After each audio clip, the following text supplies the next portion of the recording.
Remember that chunky sneaker with split soles that nobody wanted to wear at first? But later came Balenciaga's Triple S style, which became favored by celebrities. After that, everyone began to match them to their clothing.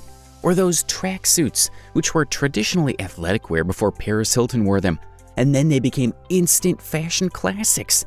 We have further examples like ripped jeans and fishnet stockings. Here's the thing, unless and until something gets classified as rare with a large population begging for it, we don't think it's worth anything. A similar thing happened with Greenland, which was previously undervalued before people realized its true worth. The United States even decided to purchase the country. You can't just go out there and claim it like before, but you can undoubtedly become the country's godfather, like how America is to Taiwan and Denmark is to Greenland. Let's get back to the very start of this conversation. In 1803, Thomas Jefferson purchased Louisiana from the French Empire. Next, President Andrew Johnson purchased Alaska from Russia in 1867. Thus, to follow the steps, in 1946, President Harry Truman offered the Greenlandic population $100 million in gold in exchange for its sovereignty. Now, keeping these considerations in mind, President Donald Trump made a massive bid to Denmark to purchase Greenland's rights. Greenland, which became self-ruled in 1979,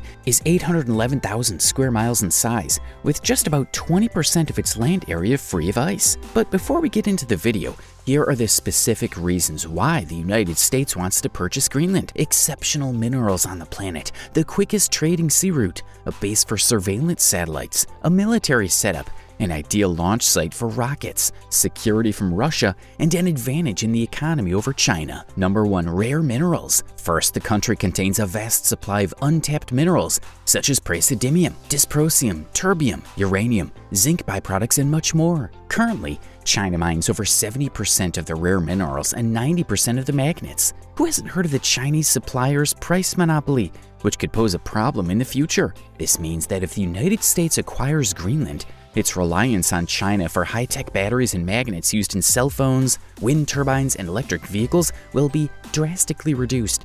It appears to be a long-term trading solution. Nevertheless, the country is home to some of the world's largest zinc and iron ore mines.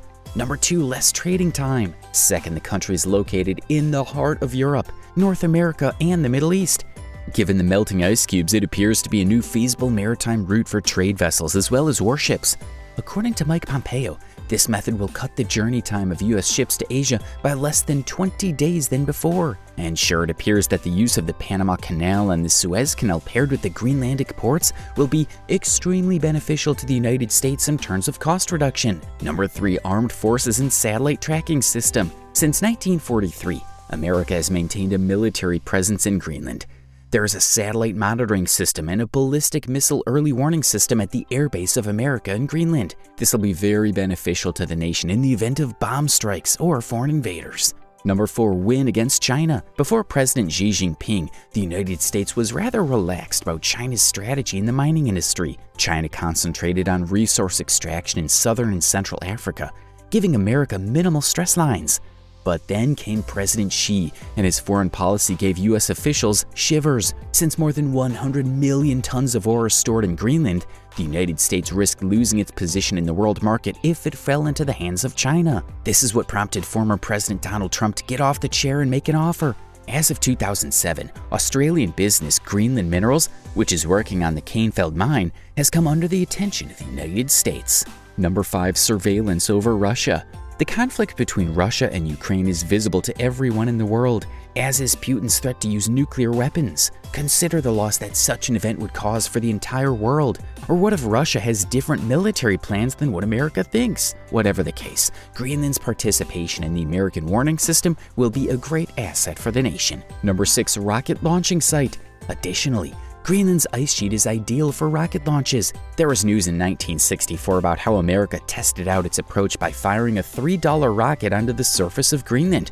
They attempted to see if the rocket's launch would cause raindrops to develop in the air. James R. Hicks, who oversaw this experiment, explained how these rockets could lift a parachute's weight at a height of 4,500 feet. In this regard, Greenland is ideal for America to test its new rocket launch method and may even serve as a new base. However, these considerations demonstrated Greenland's value in the approaching market. The question is, what happened after this open proposal? Initially, Danish Prime Minister Mette Frederiksen stated that Greenland is neither Danish nor for sale. Even Duane Menezes, the well-known director of the Polar Research and Policy Initiative, criticized American thinking, calling it useless in 2018.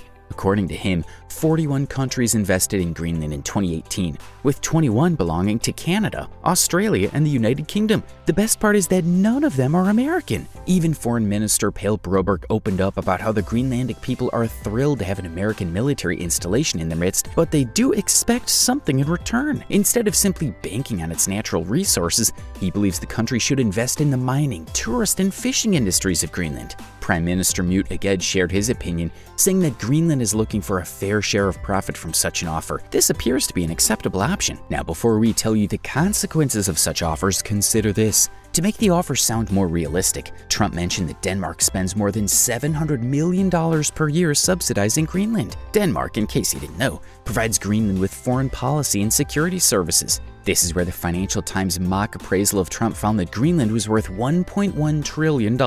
Nevertheless, Trump was overheard calling Ms. Frederiksen nasty at the end of the conversation. Even in 2020, the Trump administration attempted to defuse the problem by announcing plans to grant $12 million to Greenland for economic development. According to a senior State Departmental official, this sum has been determined to be shared with the nation to help them improve their education exchange and tourism industry. Søren Espersen, a member of the Danish People's Party, expressed his thoughts on financial aid, saying that financial help is something you say about third world countries when you provide development aid. But Greenland is not a developing country. It is a Western democracy. I think it's reprehensible. Even Trump's charitable gift offer appears to have backfired in the end. After Trump's rule was over, U.S. Secretary of State Antony Blinken visited Greenland and stated that America was not interested in purchasing the country. The nation is concentrated on developing a strong trade and value cooperation with Greenland. In 2021, Prime Minister Mute Aged attempted to soothe the waters by stating that the approaching decade appears to be a new period in relationship between the two countries.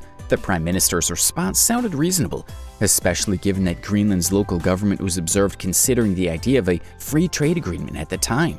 There have been several reforms and efforts taken since then to improve the situation, but we believe it'll take a long time for everyone to heal from this shocking revelation. What are your thoughts on this situation? Do you think America will ever be able to take over as godfather on this island? Share your thoughts in the comment area. In addition, we've chosen to include a topic in our soon-to-be-released video that'll make you the center of attention at the next gathering. Make sure you don't miss it by pressing the bell symbol. If you enjoy our content, please like the video and subscribe to the channel. Stay tuned.